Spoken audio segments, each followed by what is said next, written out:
Episode 8. Duo Mantan. Nita berjalan cepat menuju ke sebuah pintu yang dijaga oleh 4 orang security, bergegas menyerahkan undangan yang diberikan oleh Ara kemarin siang di rumahnya. Setelah tahu kepulangan Nita dari Amerika, Ara langsung mendatangi rumah Nita dan temu kangen dan saling bertukar kabar. Nita masuk ke dalam ruangan yang sudah disulap menjadi tempat yang begitu mewah dan glamor. Konsep resepsi pernikahan Kayla dan Vero memang seperti kerajaan Arab. Bisa dikatakan pernikahan termegah di tahun ini. Kedua keluarga yang berasal dari keluarga kaya raya, jadi tidak heran kalau pernikahan mereka akan masuk ke dalam topik berita di berbagai macam media. Nita berjalan memasuki ballroom tersebut. Wanita itu mengedarkan pandangannya, mencari sosok siapa saja yang ia kenal. Dilihatnya wajah Vero dan seorang wanita cantik berada di atas panggung sambil menunjukkan senyum mereka. Hai Ver, selamat atas pernikahannya. Gue gak nyangka lo bisa nikah secepat ini, ucap Nita terkekeh sambil menyalami Vero. Udah waktunya gue melepas masa lajang. Ravan sama Romi udah nikah. Ya kali gue paling lapuk. Untung calon gue mau diajak nikah cepet, jawab Vero tertawa. Sedangkan Kayla istrinya hanya tersenyum malu. Wah, ini Kayla ya? Adiknya Revan? Kayla mengangguk dan tersenyum. Duh, cantiknya. Nita memeluk istri dari Vero untuk memberikan selamat. Terima kasih kak, jawab Kayla tersenyum. Setelah itu, Nita segera turun dari panggung dan matanya melihat sekeliling. Ia mencari keberadaan Ara dan yang lainnya. Belum sempat menemukan sahabatnya, tiba-tiba ponselnya berdering. Ternyata telepon dari Gilang yang sudah melihatnya sejak tadi. Aku ada di pojok, kemarilah. Nita segera mencari keberadaan Gilang dan tersenyum ketika melihat sahabatnya itu melambaikan tangan.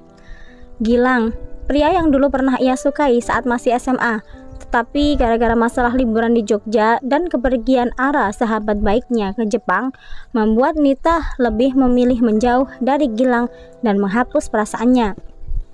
Untung saja saat itu Nita belum terlalu menyukai Gilang. Nita, makin cantik aja loh, ucap Gilang menyapa sahabatnya itu. Baru nyadar loh kalau gue cantik. Dulu kan mata lo cuma melek lihat Ara doang. Sungut Nita membuat Gilang tergelak. Sebenarnya lo juga cantik, tapi mungkin kita memang tidak bisa bersama. Secara lo kan jandanya Nathan Gabriel, ucap Gilang membuat Nita melotot sempurna. Apa hubungannya coba? Jadi janda gak enak kali? Ya, tapi gue enjoy sih, kan gue janda kembang. Nita segera menutup mulutnya. Bisa gawat kalau ada orang yang tahu kalau ternyata dia masih perawan. Itu berarti rumah tangganya bersama Nathan selama ini tidak berjalan baik, meskipun memang itu kenyataannya. Apa tadi yang lo bilang, Nit? Tanya Gilang penasaran. Aduh, mampus gue. Tiba-tiba ponsel Nita berdering. Wanita itu segera mengangkatnya. Untung saja ada telepon masuk. Dia bisa mengalihkan Gilang dari pertanyaan-pertanyaan yang akan membuatnya tidak bisa menjawab. Nita melangkah cepat menuju ruang rawat Sylvia. Tadi ia mendapatkan kabar bahwa kondisi Sylvia drop dan kondisinya semakin menurun. Waktu sudah menunjukkan pukul 9 malam. Rumah sakit juga sudah terlihat sepi. Tapi sepertinya ada beberapa dokter yang terlihat sedang sibuk akan melakukan operasi. Dokter, apa ada pasien gawat darurat? Tanya Nita pada salah satu dokter yang sudah memakai pakaian khas itu. Kita akan segera mengoperasi Nona Sylvia. Kondisinya memburuk, jawab dokter pria itu, kemudian berlalu dari hadapan Nita menuju ke ruang operasi. Nita menghentikan langkahnya ketika melihat siapa yang ada di depan ruang operasi. Matanya membulat sempurna dan mulutnya menganga. Terlihat 2 pria yang sangat dikenal oleh Nita.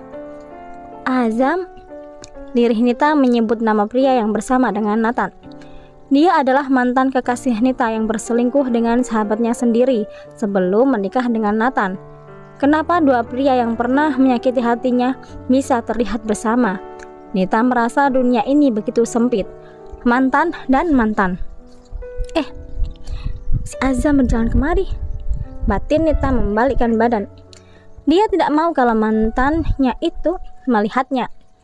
Azam pergi dengan sedikit berlari dari depan ruang operasi itu, tanpa menyadari ada Nita di sana. Setelah Azam berbelok, Nita membalikkan tubuhnya kembali. Tinggallah Nathan sendiri di sana dengan keadaan yang sedikit kacau. Tentu saja dia seperti itu. Kekasihnya kan sedang berada di ruang operasi, batin Nita. Nathan duduk di depan ruang operasi dengan menutup wajahnya dengan kedua tangan. Sesekali menatap ruang operasi dengan helaan napas kasar. Tiba-tiba, ada sebuah penyesalan datang menelusup di hatinya setelah mengetahui apa yang terjadi. Sylvia harus masuk ruang operasi setelah Nathan memutuskannya begitu saja. Sungguh, dia merasa sangat jahat sekali. Keegoisannya membuat wanita yang dulu pernah dia sangat cintai langsung drop seketika. Nita melihat keadaan Nathan yang benar-benar kacau saat ini. Wanita cantik itu paham dengan kondisi Nathan yang mungkin merasa begitu sedih. Ingin sekali dia menghampiri dan memberinya semangat, tetapi ada sebuah perasaan yang tidak memperbolehkannya. Tapi aku kan hanya ingin menghiburnya.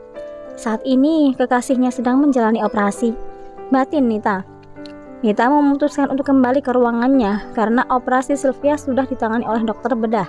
Sebenarnya Nita memang bukan dokter spesialis kanker, tetapi karena permintaan Nathan yang menginginkan Nita menjadi dokternya Sylvia, membuatnya harus ikut dipanggil ke rumah sakit.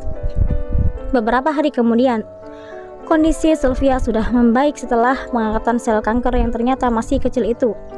Sebagai salah satu cara pengobatan kanker serviks tahap awal, masih sangat mungkin untuk menghilangkan sel kanker secara utuh dengan biopsi kerucut. Prosedur ini dapat dilakukan dengan memotong jaringan serviks yang berbentuk seperti kerucut, tapi membiarkan sisanya tetap sehat dan utuh. Dengan begitu, masih memungkinkan untuk mengalami kehamilan setelah menjalani operasi untuk pengobatan kanker serviks ini. Nathan bersama asisten pribadinya, Azam, mendatangi Sylvia pagi ini.